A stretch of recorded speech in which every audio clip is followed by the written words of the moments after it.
أعوذ بالله من الشيطان الرجيم. بسم الله الرحمن الرحيم. الحمد لله الذي أنزل على عبده الكتاب ولم يجعل له عوجا قيما لينذر بأسا شديدا من لدنه ويبشر المؤمنين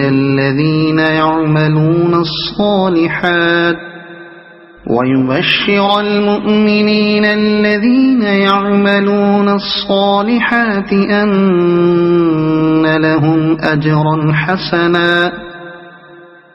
ماكثين فيه أبدا وينذر الذين قالوا اتخذ الله ولدا ما لهم به من علم ولا لآبائهم كبرت كلمة تخرج من أفواههم إن يقولون إلا كذبا فلعلك باخع نفسك على آثارهم إن لم يؤمنوا بهذا الحديث أسفا إنا جعلنا ما على الأرض زينة لها لنبلوهم أيهم أحسن عملا وإنا لجاعلون ما عليها صعيدا جرزا أم حسبت أن أصحاب الكهف والرقيم كانوا من آياتنا عجبا إذ أوى الفتية إلى الكهف فقالوا ربنا آتنا من لدنك رحمة وهيئ لنا من أمرنا رشدا فضربنا على آذانهم في الكهف سنين عددا ثم بعثناهم لنعلم أي الحزبين أحصى لما لبثوا أمدا نحن نقص عليك نبأهم بالحق إنهم فتية آمنوا بربهم وزدناهم هدى وربطنا على قلوبهم إذ قاموا فقالوا ربنا رب السماوات والأرض لن ندعو من دونه إلها لقد قلنا إذا شططا هؤلاء قومنا اتخذوا من دونه آلهة لولا يأتون عليهم بسلطان بين فمن أظلم ممن افترى على الله كذبا وإذ اعتزلتموهم وما يعبدون إلا الله فأووا إلى الكهف ينشر لكم ربكم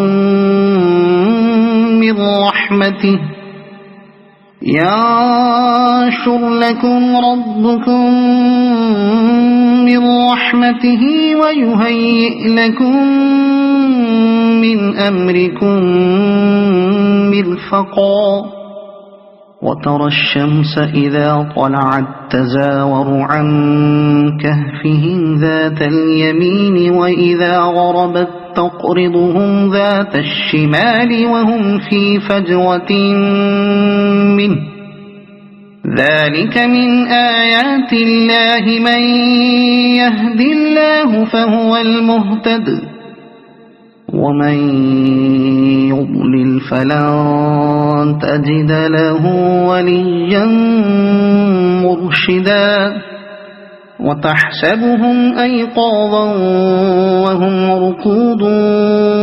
ونقلبهم ذات اليمين وذات الشمال وكلبهم باسط ذراعيه بالوصيد لو اطلعت عليهم لوليت منهم فرارا ولملئت منهم رعبا وكذلك بعثناهم ليتساءلوا بينهم قال قائل منهم كم لبثتم قالوا لبثنا يوما أو بعض يوم قالوا ربكم أعلم بما لبثتم فابعثوا أحدكم بورقكم هذه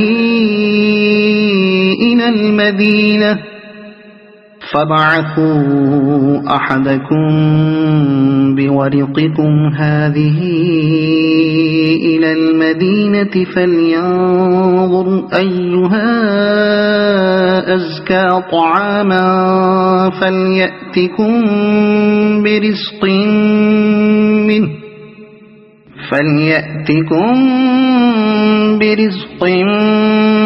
منه وليتلطف ولا يشعرن بكم أحدا إنهم إن يظهروا عليكم يرجموكم أو يعيدوكم في ملتهم ولن تفلحوا إذا أبدا وكذلك أعثرنا عليهم ليعلموا أن وعد الله حق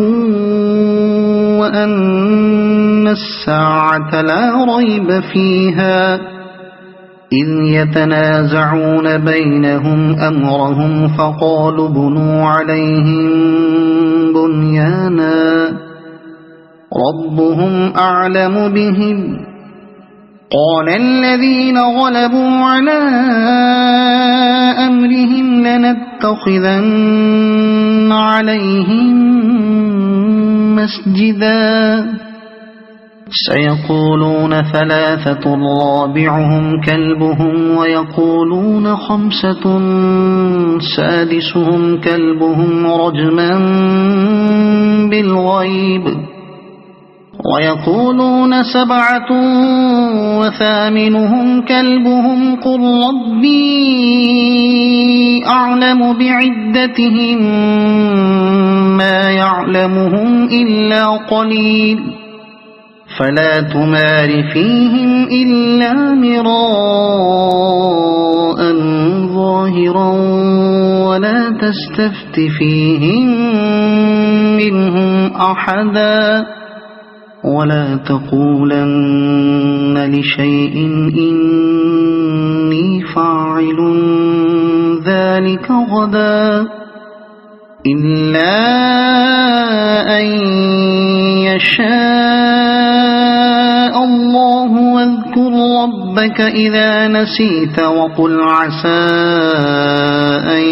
يهديني ربي لأقرب من هذا رشدا ولبثوا في كهفهم 300 سنين وازدادوا 9 قل الله أعلم بما لبثوا له غيب السماوات والأرض أبصر به وأسمع ما لهم من دونه من ولي ولا يشرك في حكمه أحدا واتل ما أوحي إليك من كتاب ربك لا مبدل لكلماته ولن تجد من دونه ملتحدا واصبر نفسك مع الذين يدعون ربهم بالغداة والعشي يريدون وجهه ولا تعد عيناك عنهم تريد زينة الحياة الدنيا ولا تطع من أغفلنا قلبه عن ذكرنا واتبع هواه وكان أمره فرطا وقل الحق من ربكم فمن شاء فليؤمن ومن شاء فليكفر إنا أعتدنا للظالمين نارا أحاط بهم سرادقها وإن يستغيثوا يغاثوا بماء كالمهل يشوي الوجوه بئس الشراب وساءت مرتفقا إن الذين آمنوا وعملوا الصالحات إنا لا نضيع أجر من أحسن عملا أولئك لهم جنات عدن تجري من تحتهم الأنهار يحلون فيها من أساور من ذهب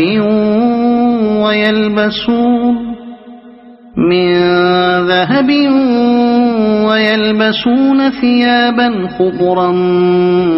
من سندس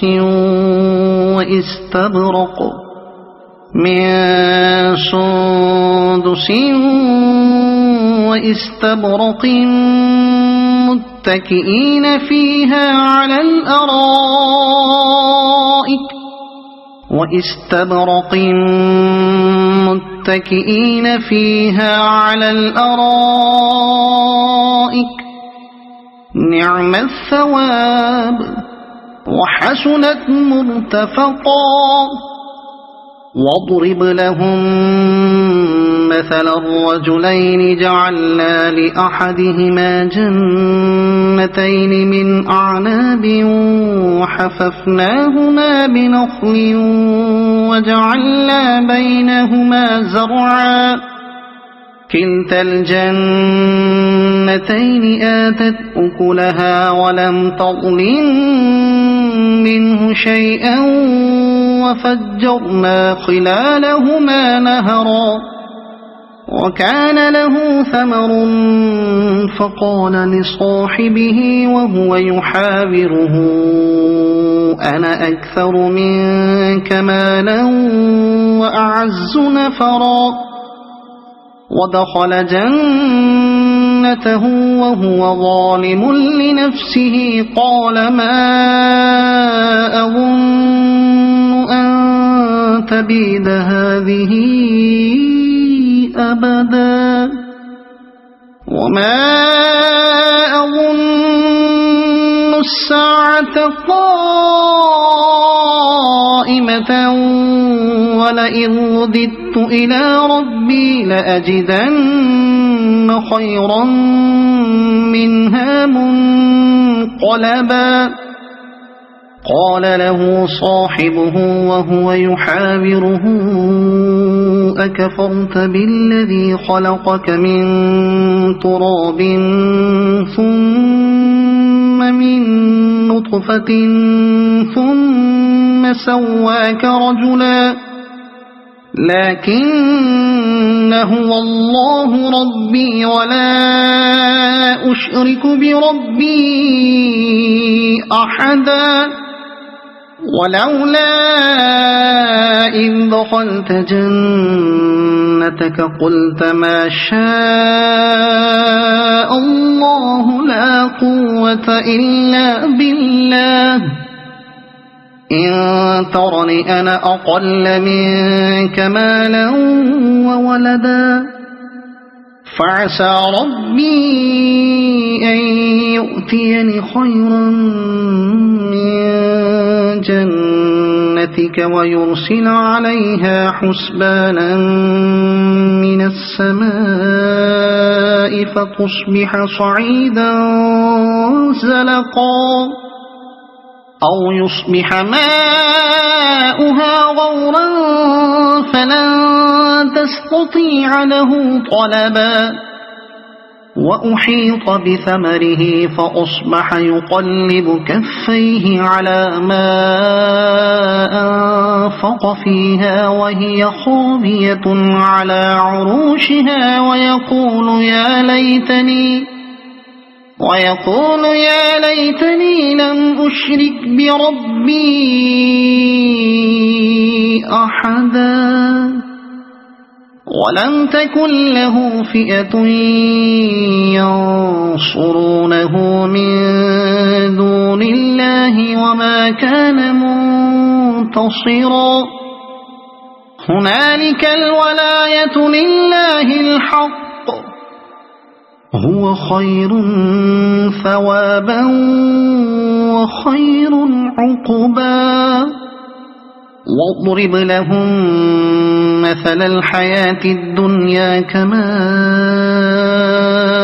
أنزلناه من السماء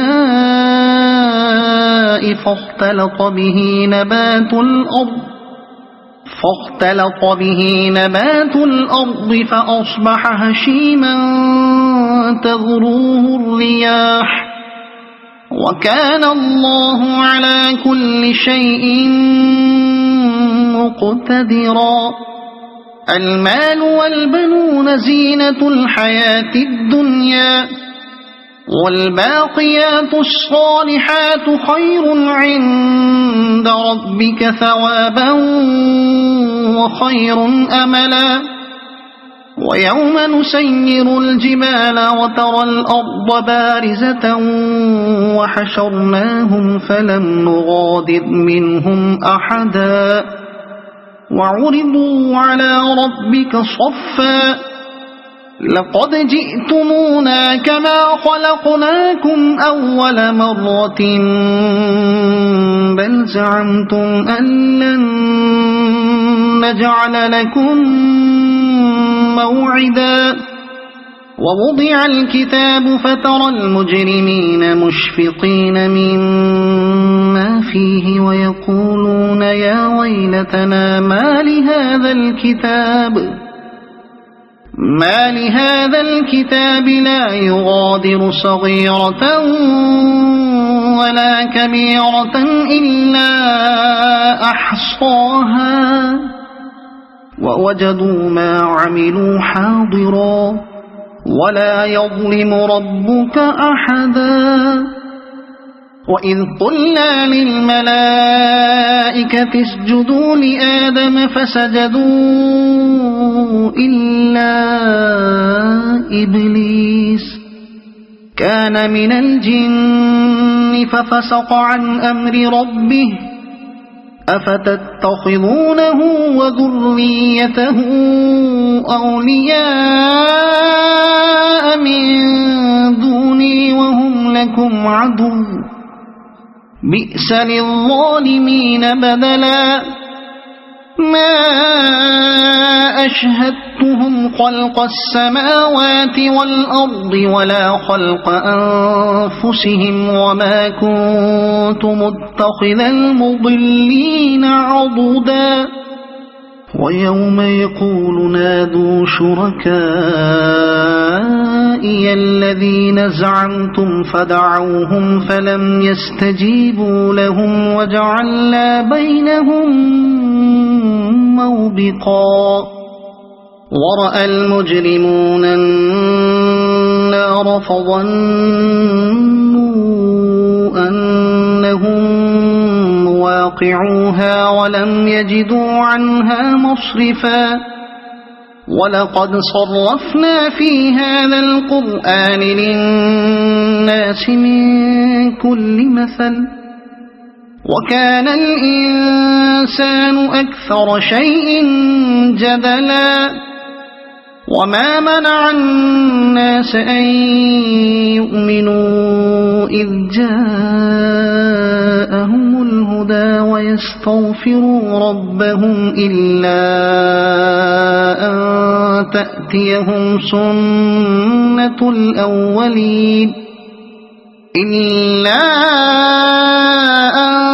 تأتيهم سنة الأولين أو يأتيهم العذاب قبلا وما نرسل المرسلين إلا مبشرين ومنذرين ويجادل الذين كفروا بالباطل ليدحضوا به الحق واتخذوا آياتي وما أنذروا هزوا ومن أظلم ممن ذكر بآيات ربه فأعرض عنها ونسي ما قدمت يداه إنا جعلنا على قلوبهم أكنة أن يفقهوه وفي آذانهم وقرا وإن تدعهم إلى الهدى فلن يهتدوا إذا أبدا وربك الغفور ذو الرحمة لو يؤاخذهم بما كسبوا لعجل لهم العذاب بل لهم موعد لن يجدوا من دونه موئلا وتلك القرى أهلكناهم لما ظلموا وجعلنا لمهلكهم موعدا وإذ قال موسى لفتاه لا أبرح حتى أبلغ مجمع البحرين أو أمضي حقبا فلما بلغا مجمع بينهما نسيا حوتهما فاتخذ سبيله في البحر سربا فلما جاوزا قال لفتاه آتنا غداءنا لقد لقينا من سفرنا هذا نصبا قال أرأيت إذ أوينا إلى الصخرة فإني نسيت الحوت وما أنسانيه إلا الشيطان أن أذكره واتخذ سبيله في البحر عجبا قال ذلك ما كنا نبغي فارتدا على آثارهما قصصا فوجدا عبدا من عبادنا آتيناه رحمة من عندنا وعلمناه من لدنا علما قال له موسى هل أتبعك على أن تعلمني مما علمت رشدا قال إنك لن تستطيع معي صبرا وكيف تصبر على ما لم تحط به خبرا قال ستجدني إن شاء الله صابرا ولا أعصي لك أمرا قال فإن اتبعتني فلا تسألني عن شيء حتى أحدث لك منه ذكرا فانطلقا حتى إذا ركبا في السفينة خرقها قال أخرقتها لتغرق أهلها لقد جئت شيئا إمرا قال ألم أقل إنك لن تستطيع معي صبرا قال لا تؤاخذني بما نسيت ولا ترهقني من أمري عسرا فانطلقا حتى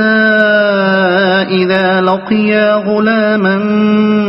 فقتله قال أقتلت نفسا زكية بغير نفس لقد جئت شيئا نكرا قال ألم أقل لك إنك لن تستطيع معي صبرا قال إن سألتك عن شيء بعدها فلا تصاحبني قد بلغت من لدني عذرا فانطلقا حتى إذا أتيا أهل قرية استطعما أهلها فأبوا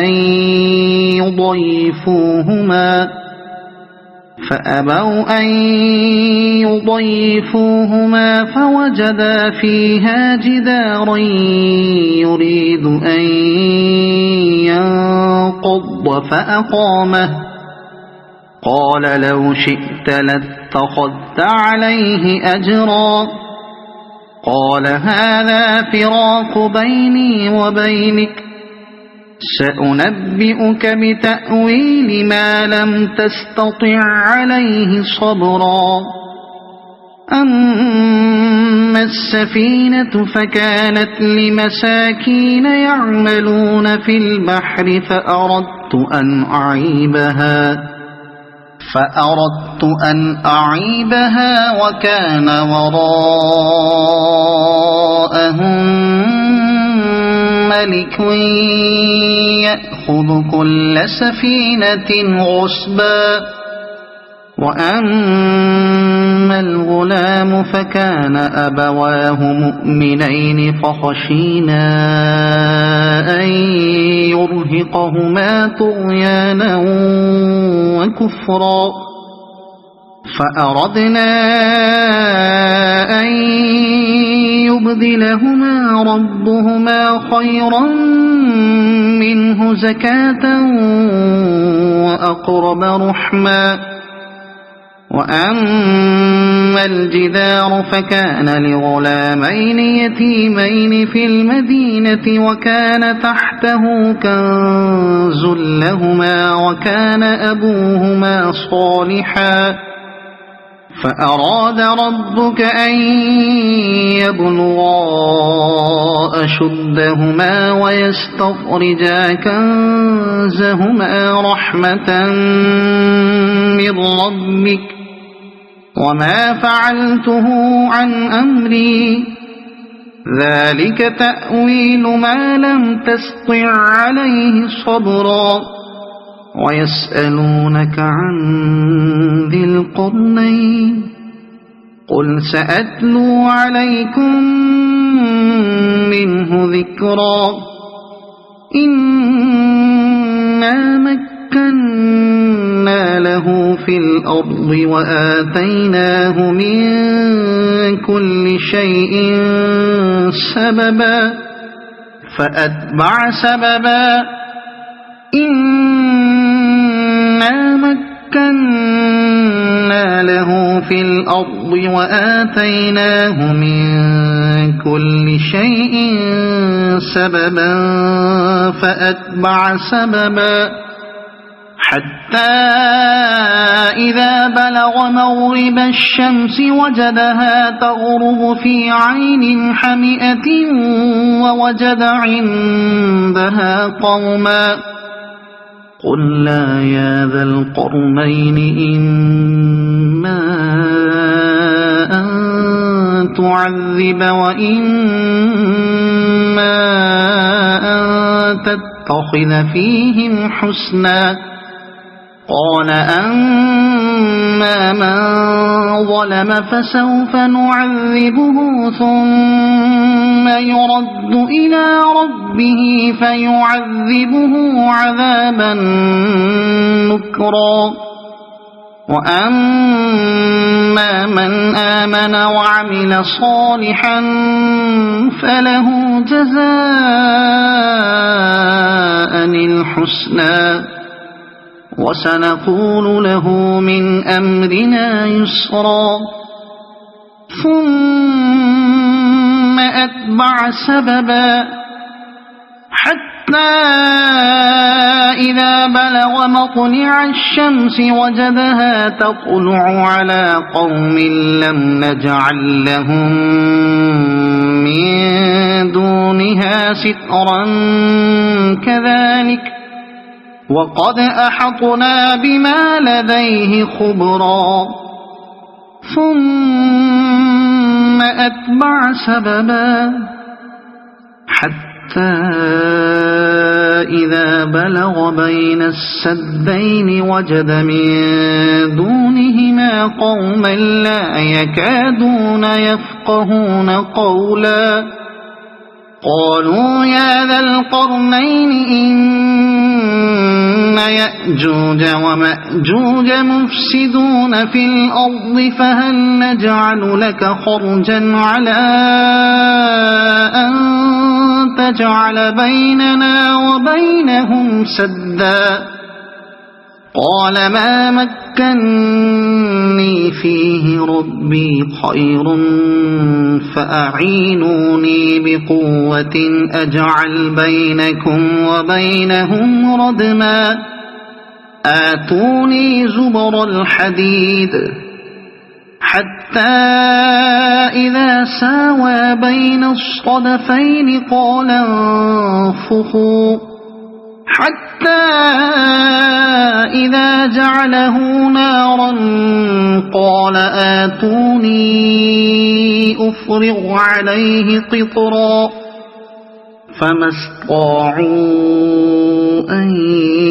يظهروه وما استطاعوا له نقبا قال هذا رحمة من ربي فإذا جاء وعد ربي جعله دكاء وكان وعد ربي حقا وتركنا بعضهم يومئذ يموج في بعض ونفخ في الصور فجمعناهم جمعا وعرضنا جهنم يومئذ للكافرين عرضا الذين كانت أعينهم في غطاء عن ذكري وكانوا لا يستطيعون سمعا أفحسب الذين كفروا أن يتخذوا عبادي من دوني أولياء إنا أعتدنا جهنم للكافرين نزلا قل هل ننبئكم بالأخسرين أعمالا الذين ضل سعيهم في الحياة الدنيا وهم يحسبون أنهم يحسنون صنعا أولئك الذين كفروا بآيات ربهم ولقائه فحبطت أعمالهم فلا نقيم لهم يوم القيامة وزنا ذلك جزاؤهم جهنم بما كفروا واتخذوا آياتي ورسلي هزوا إن الذين آمنوا وعملوا الصالحات كانت لهم جنات الفردوس نزلا خالدين فيها لا يبغون عنها حولا قل لو كان البحر مدادا لكلمات ربي لنفذ البحر قبل أن تنفد كلمات ربي ولو جئنا بمثله مددا قل إنما أنا بشر مثلكم يوحى إلي أنما